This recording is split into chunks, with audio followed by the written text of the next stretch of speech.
my first Harley, which is happens to be the same bike I have now. I've had this one maybe 6, 7 years, and it's a Sportster. My first Harley was the Harley Freewheeler. My first Harley was a 1965 XLCH Sportster. But I like it. It fits me. It's easy to ride around on. It was a 2017.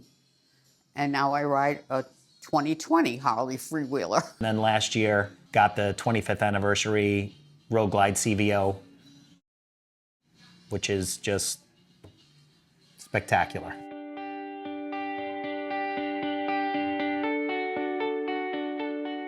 Yeah, 8 years. Over 20 years.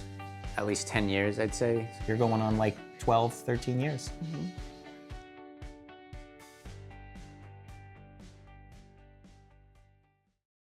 It was just something that I've always liked. I figured Harley, chrome, big, huge bikes. I just, no. And then I was like, wait a minute, what's the Sportster? Like, what's all these other bikes that are not like that? You like how bikes look? Let me give it a shot. They're beautiful and they sound. Yeah. Familiarity, definitely. The service level, you know, behind it. American made. That was like a huge thing. The history. Knowing that you're getting a good quality product. Yeah. That certainly played a large role too.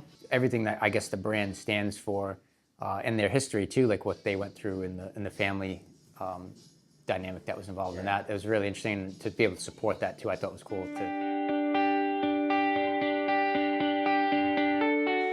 My neighbor took me for a ride on his Tri-Glide, and I loved it. Harley-Davidson, that's always been something, the brand in my family. People. I guess as a kid, there was, my dad had his own business, and one of the guys that worked there. I loved it so much, but I could only go riding when he wanted to go to ride. I knew that was always there.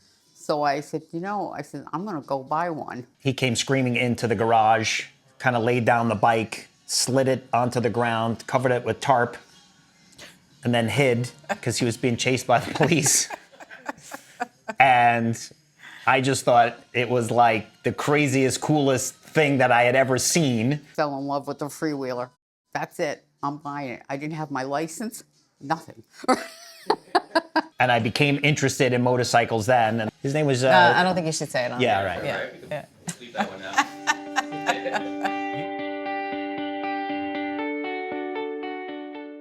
The longest was probably to, I think, Attitash. Yeah, in New Hampshire, I think it is. Yeah, that's the longest ride I've been on so far. Me and a couple buddies, we went through from like Rhode Island into West Greenwich area, down through like Mystic and stuff, through Connecticut, some of the back roads there.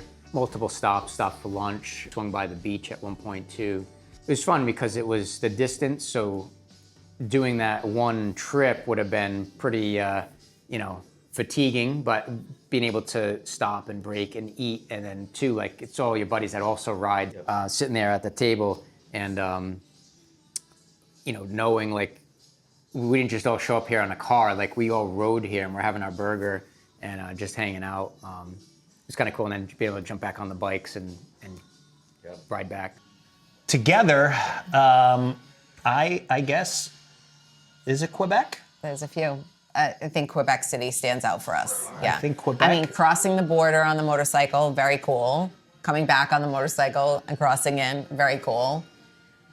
But being able to spend time in that beautiful old city and experience all that we did while we were there with good friends that we met from HOG, I mean, I think that that's definitely the most memorable. And for me alone, there was a HOG officer training in Atlanta. All the other officers that were going were like, we're gonna fly, and I'm like, I'm gonna ride by myself, rode down to Atlanta, did the HOG officer training, and then, rode back myself, and it was fantastic.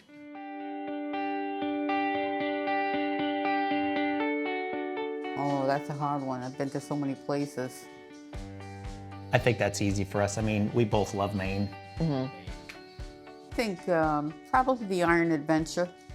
It's so beautiful. We went to Arcadia National Park first in Maine, and you're driving along and there's mountains on one side of you and the ocean on the other side. It's just such a unique, gorgeous landscape in Maine.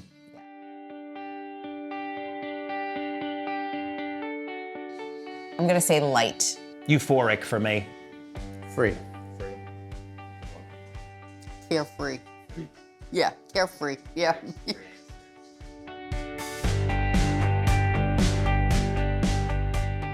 I'd say, ooh, it's a tough one.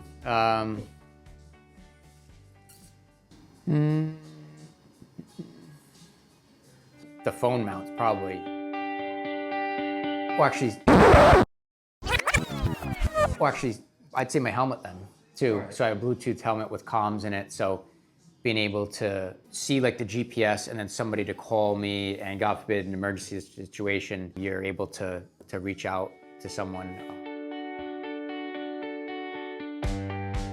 The afternoon, if it's a little warmer out, the sun's out.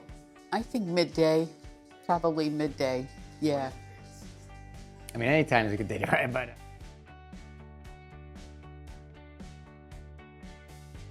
Tennessee, around Nashville. It's just beautiful country. We could ride anywhere tomorrow. And weather is not a factor. I would say we would get up and go to South Dakota and see Mount Rushmore and everything that goes along with the rally and, you know, everything there, but really seeing, you know, sort of that part of the country. And then I think, you know, second to that would be a little bit more out west.